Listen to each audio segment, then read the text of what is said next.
सर्वांना नमस्कार. कोवळी कळी या स्टोरीचे 12 एपिसोड यापूर्वीच अपलोड केलेले आहेत. कृपया ते सगळे एपिसोड ऐकण्यासाठी आपल्या चॅनलला भेट द्यावी.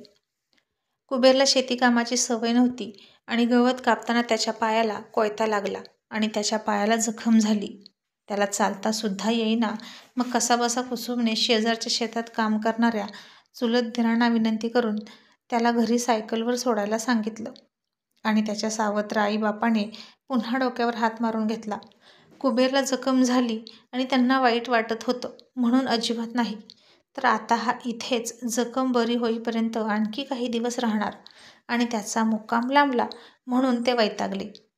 मग कुसुम त्याची काळजी घ्यायला लागली. त्याला आधार देऊन चालवत होती. त्याला आंघोळ करताना सुद्धा काळजी घ्यायला सांगत होती. मग अशातच आणखीन 5-6 दिवस गेले. त्याला चालता येऊ लागलं. इतक्यात तिच्या नंदचंही लग्न जमलं. आता तिला बघायला पाहुणे येत होते, पण तिची सासू सगळ्यांना पंक्तीला चहा पाणी करायची, पण कुबेरला मात्र मुद्दाम द्यायची नाही. त्याला ती मुद्दाम तुच्छतेची वागणूक देत होती.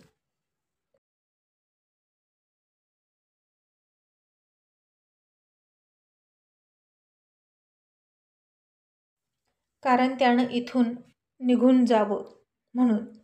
कुसुम म्हणाली, आत्या यांना पण द्या ना चहा. तर सासू म्हणाली, आधी पाहुण्यारावळ्यांचं भागू दे, मग त्याचं बघू. तो काय असाच पडलेला असतो बिनकामधंद्याचा. आधी 2 टाईम तरी खायचा, पण आता 3 टाईम खातो आणि लोढण्यासारखा मागे मागे फिरतो. दुसरं काय काम आहे त्याला? हे ऐकून कुसुमला फार वाईट वाटलं. कुबेरचा होणारा अपमान तिचं काळीज चिरून जात होता.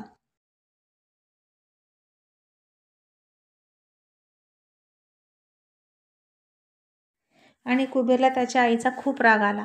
आता तिच्या आईला सुद्धा हेच हवं होतं की रागामध्ये कुबेर भांडण करेल, नासधूस करेल आणि कांगावा करून त्याला घरातून हाकलता येईल किंवा वेगळा ठेवता येईल. पण कुसुमने कुबेरला शांत राहण्याचा इशारा केला. ती सुद्धा खूप लहान होती आणि कुबेरचा स्वभाव हा असा छंदी फंदी होता. मग वेगळा राहून तरी काय करणार होती ती? कसे का असेना, पण वडीलधारे सासू सासरे होते म्हणून ती गप्प होती. वेगळा संसार करण्याची अक्कल अजून दोघांनाही नव्हती. मग त्याच्या बहिणीची सुपारी फुटली. बक्कळ हुंडा द्यायचं ठरलं. तिच्या सासऱ्यानं मुलीसाठी सासर अगदी मातब्बर शोधलं होतं. खूप श्रीमंती होती तिच्या सासरची, पण हुंडा सुद्धा भरपूर द्यावा लागणार होता आणि सोबतच सोनं नाणं सुद्धा. मग सासू सासऱ्याने उठता बसता कुबेरचा अपमान करायला सुरुवात केली. कुसुमच्या आईकडे खूप तक्रारी केल्या. कुसुमच्या आईला ते म्हणायचे, कुसुम खूप चांगली आहे, ती खूप काम करते, पण कुबेर काम करत नाही. आता कुसुमच्या आईला समजतच नव्हतं की मग ते तक्रार नक्की तिच्याकडे का करत आहेत. यांचा मुलगा यांचं ऐकत नाही. मुलीची काही तक्रार नव्हतीच, पण जावयाची तक्रार ते सासूला कसं काय सांगत होते. पण यामागे एक कारण होतं. कुबेर फक्त कुसुमच्या आईचं ऐकायचा, पण कुबेरला कुसुमला सोडून राहवतच नव्हतं. त्याला अजिबात तिला सोडून करमणार नव्हतं आणि सकाळी जेवण करताना त्याचे वडील वटवट करायला लागले आणि कुबेर त्यांच्या तोंडापुढे यायचं टाळायचा. तो लवकर उठायचा आणि विहिरीवर आंघोळ करून तिकडेच भटकायचा. ना चहा ना पाणी काहीही न घेता इतरांच्या घरी जाऊन बसायचा आणि दुसरं तिसरं कोणी नसून त्याच वात्रट आणि चावट वहिनीच्या घरी त्याला थारा असायचा.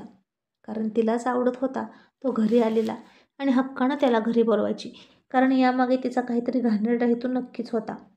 कुसुम मात्र त्याची वाट बघायची, पण तो संध्याकाळी सुद्धा लवकर घरी येत नसायचा. घाणेरड्या वात्रट गप्पा त्या बाईसोबत मारत बसायचा आणि ती त्याला मटण, अंडी, सुकट, बोंबील असलं काय काय खाऊ घालायची, तिथेच बसवून ठेवायची. आणि कुबेरला सुद्धा त्यात काहीच गैर वाटत नव्हतं. कधी कधी तिचा नवरा सुद्धा सोबत असायचा आणि ती वहिनी त्याला म्हणायची, काय हो भाऊजी, तुमच्या बायकोला बरं जेवण जातं तुम्हाला सोडून. आपला नवरा सोबत घेतल्याशिवाय कुठली बायको जेवते हो? तसतसा कुबेरला कुसुमचा राग यायचा, कारण कुसुम दररोज संध्याकाळी सकाळी सासू सासऱ्यासोबत जेवण करायची. रात्री 12-1 पर्यंत त्याची वाट बघत नव्हती असं त्याला वाटायचं. आता तिला बिचारीला घरातली शेतातली कामं करावी लागायची. त्यात कुबेर काही काम करत नसायचा, त्यामुळे सासू सासरे टोमणे मारत होते. म्हणून त्याच्याही वाटणीचं काम ती करायची. सासू सासरे खुश राहावेत म्हणून. मग तिच्या पोटाला अन्न तर लागणारच ना. त्यात कुबेर कुठूनही खाऊन यायचा. ते तिला कसं कळणार होतं की तो उपाशी आहे की नाही. पण तिला मात्र घरचं खाल्ल्याशिवाय पर्याय नव्हता. मग रात्र खूप व्हायची. कुसुम खूप काळजी करत त्याची वाट बघायची, पण तो यायचाच नाही. आता तिला माहीत झालं होतं की तो कुठे असतो, पण ती त्या बाईच्या घरी जात नव्हती अजिबात. ती तिच्या दिराला सांगायची की यांना बोलवून आण, पण सासू दिराला पाठवत नव्हती. आणि सासरा म्हणायचा, बसू दे बोंबलत तिकडेच, बघू कुठपर्यंत राहतोय तिकडेच, आणि कोण त्याला इतके दिवस बसून घालेल तेच बघतो. कुसुमची फार विचित्र, कात्रीत पकडल्यासारखी अवस्था व्हायची. मग तो सगळे झोपल्यावर हळूच दाराची कडी वाजवायचा.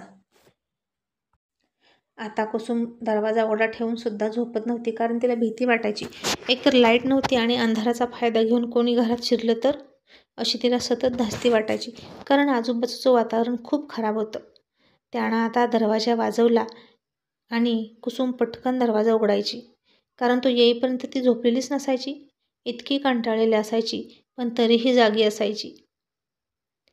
पण ती त्याच्यावर चिडून जास्त रुसू सुद्धा शकत नव्हती, कारण जास्त रुसलेलं फुगलेलं सुद्धा त्याला आवडत नव्हतं. तिची नुसती घुसमट व्हायची आणि ती फक्त रडायची. आणि तो आला की तिचे कपडे काढायचा. कामधंदा नसल्यामुळे त्याची एनर्जी बाहेर पडतच नव्हती आणि ती खूप कंटाळलेली असायची. ती लगेचच झोपायची. त्याला प्रतिसाद देण्याची ताकद तिच्यात नसायची. रात्रीच्या 12:30 वाजता तिला गाढ झोप लागण्याची वेळ असायची आणि कुबेर मात्र तिच्याशी चाळे करायचा. ती त्याला दूर ढकलायची. मला झोप लागली आहे, सकाळी लवकर उठायचे आहे असं सांगायची आणि पेंगायची. कधी कधी तर तो ती झोपलेली असतानाच तिच्यावर यायचा आणि त्याचं काम करायचा. पण त्यालाही वाटायचं तिने मनापासून प्रतिसाद द्यावा. त्याला हवा होता तो मुका तिने अजूनही तिला दिला नव्हता. त्याचा जो काही प्रणय चालायचा तो एकतर्फी असायचा आणि कधी कधी तर कुसुम त्याला रागातच दूर ढकलायची आणि त्याला तिचा खूप राग यायचा आणि दोघांची भांडणं लागायला सुरुवात झाली. आणि असं दोघांचं भांडण लागलं की सासू सासऱ्यांना खूप मजा वाटायची आणि त्या दोघांमध्ये आणखीन भांडण लावण्याचा ते प्रयत्न करायचे. एकदा असाच तो अजूनही त्या वहिनीच्या घरी गेला. तिथंच बसला होता. रात्रीचे 11 वाजून गेले होते. तो म्हणाला, वहिनी आता मी निघतो, तुम्ही झोपा. आणि ती म्हणाली, काय हो भाऊजी, बायकोची खूपच आठवण येते का? ती अजूनही जागी असते का हो तुमची वाट बघत? अहो, लग्नाला आता 4 वर्षे होऊन गेली की तुमच्या, तरीही असं दिसत आहे की अजूनही खूपच प्रेम करताय तिच्यावर. इतका प्रेम करणारा नवरा माझ्या नशिबात नाही आणि तुमची बायको खूप नशिबान आहे बरं का, जो तुमच्यासारखा नवरा तिला मिळाला. पण काय हो भाऊजी, तुम्ही का अशी बायको केलीत खेडवळ आणि सावळी? कुबेर म्हणाला, वहिनी अहो, लग्न करण्यासाठी तयार होतो, पण कोणीही तरी बायको देतच नव्हतं.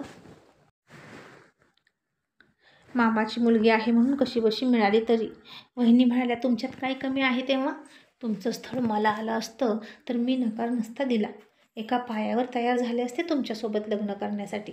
आणि कुबेर गप्प बसला आणि म्हणाला, बरं वहिनी, मी येतो आता. ती म्हणाली, भाऊजी अहो, हे अजून आले नाहीत, मला एकटीला भीती वाटते. ते येतीलच इतक्यात, तोपर्यंत तुम्ही थांबा माझ्या सोबतीला. आता कुबेर तिला तिथून हलू शकत नव्हता, कारण की ती त्याला खूपच गोड बोलायची. तिच्या घरी तो सतत जेवण करायचा, मग तिचं काम न ऐकून चालणार नव्हतं. तिने त्याला पूर्ण मोहनी टाकून गुंडाळला होता. मग तो तिथेच बसला.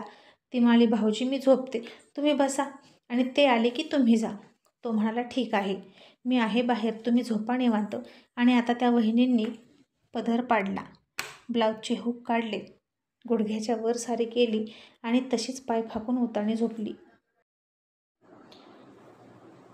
आणि तिला तशा त्या अवस्थेत पाहून कुबेरला थोडं विचित्रच वाटलं. आता वहिनी कुबेरवर जाळं टाकण्याचं काम करत होती, पण कुबेर तशा टाईपचा नव्हता. चावटपणा करेल, अश्लील बोलेल, पण बाहेर लफडं करण्याइतकी हिंमत त्याच्यात नव्हती. मग तो नजर वळवून रात्री घरी आला आणि त्याला आता चिमणीच्या उजेडात तशीच छताकडे तोंड करून झोपलेली कुसुम दिसली. आणि तिचीही साडी झोपेतच गुडघ्याच्या वर गेली होती आणि त्याच्या शरीरात आग पसरायला लागली आणि त्यानं उजेडातच तिचे कपडे काढायला सुरुवात केली. तशी तिच्यासोबत थोडी छेडछाड झाली आणि दिवसभर कामानं कंटाळलेल्या कुसुमला वैताग आला आणि तिने त्याला दूर ढकलला. असा पुन्हा कुबेरचा पुरुषार्थ दुखावला गेला आणि त्याला राग आला, पण आता तो काहीच बोलला नाही. सकाळ उठल्यावर मात्र त्यानं तिच्यावर रात्रीचा सगळा राग काढला. मग रात्री ती त्याला गोड बोलू लागली आणि म्हणायची, तुम्ही काम का करत नाही?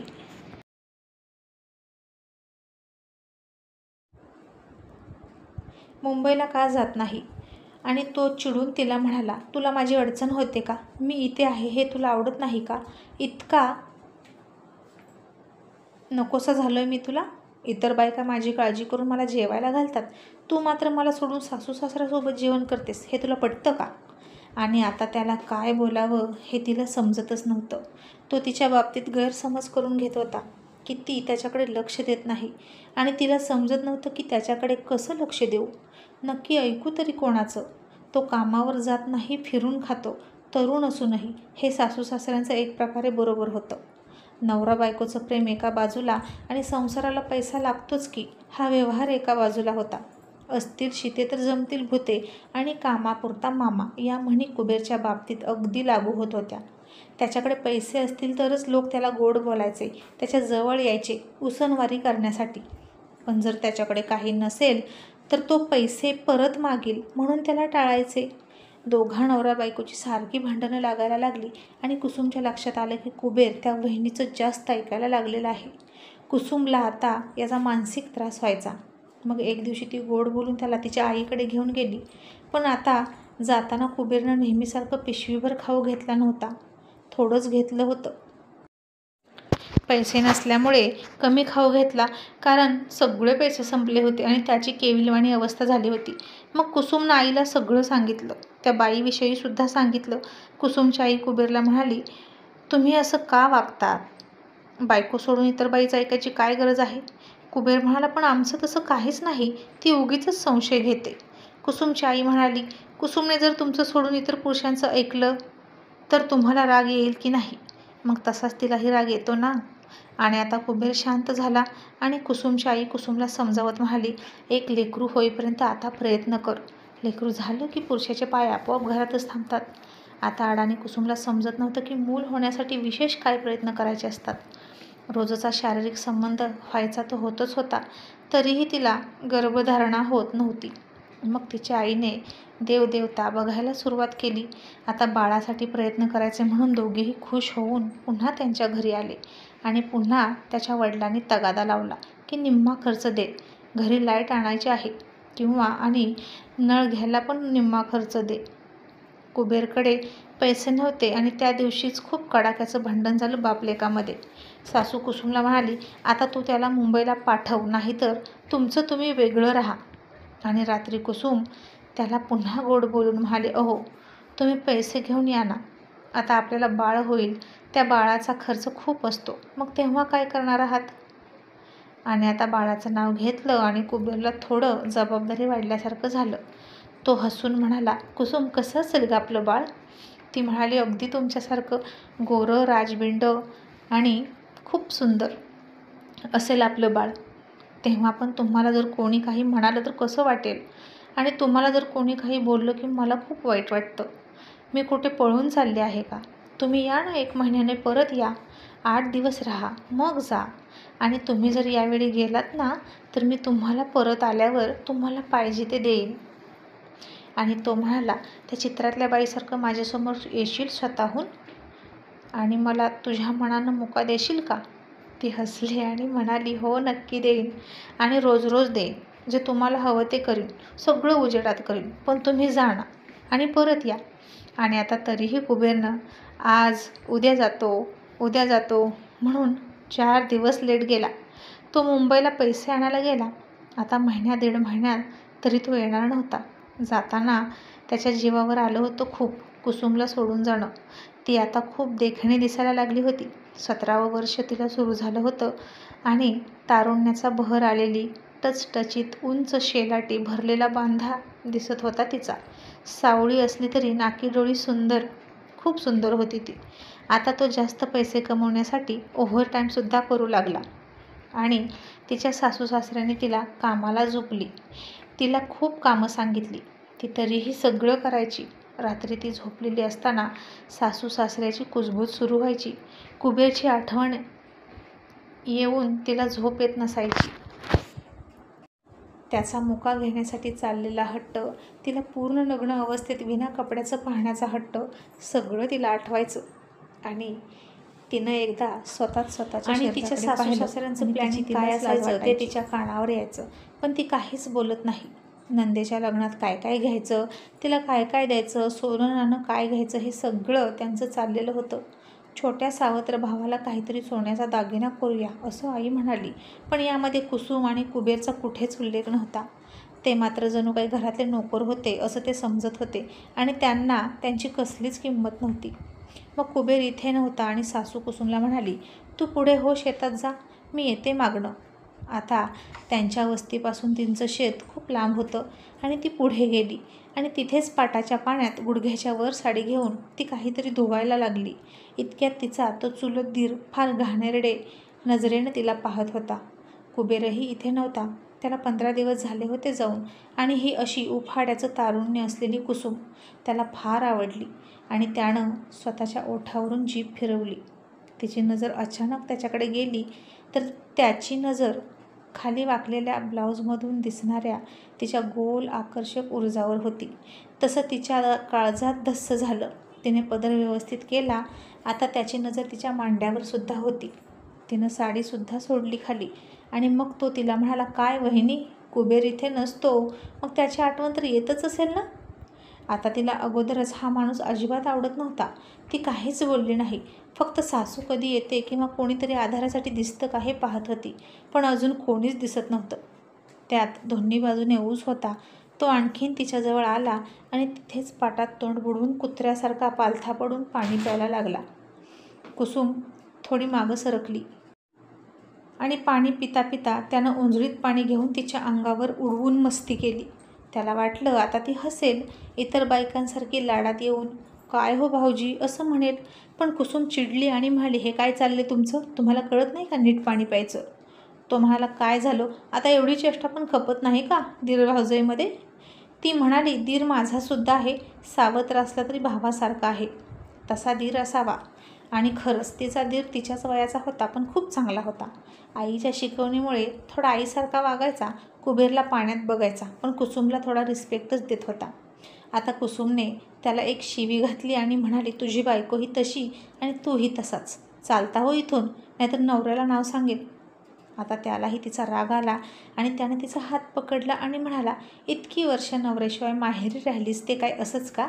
मला माहीत आहे ना, तू सुरुवातीला नवऱ्याजवळ नाहीस, पण माहेरी तरी कोणासोबत तरी निजली असशील की, आणि आता नखरे करतेस का. चल, तो नाही तोपर्यंत तुला खुश करतो, कोणाला काहीच कळणार नाही. तुझा नवरा परत आला की आपण नॉर्मल राहायचं, आणि तो मुंबईला गेला की मी आहेच की, तू अजिबात काळजी करू नकोस. कुसुमला आता त्याचा राग आला आणि किळस येऊन ती चिडली. राग आणि किळस दोन्ही एकदमच आली त्याला तिचा. आता तिनं त्याला ढकलून दिला आणि त्याच्या अंगावर दगड भिरकावला आणि ती पळत सुटली. तसा तोही तिच्या मागे पळायला लागला. इतक्याच समोरून सासू आली आणि तिला सासूचा आधार वाटला आणि ती त्याला म्हणाली, आता मी तुझं नाव आत्याला सांगणार. आणि तो विचित्र हसत म्हणाला, सांग सांग, अगं तुझी सासू जरी धुतल्या तांदळाची कुटं आहे, तीसुद्धा माझ्या बापासोबतच झोपत होती. आणि बाप रे, हे ऐकून कुसुमने तर छातीवरच हात ठेवला. आणि आता कुसुमला तिच्या सासूची सुद्धा किळस वाटायला लागली.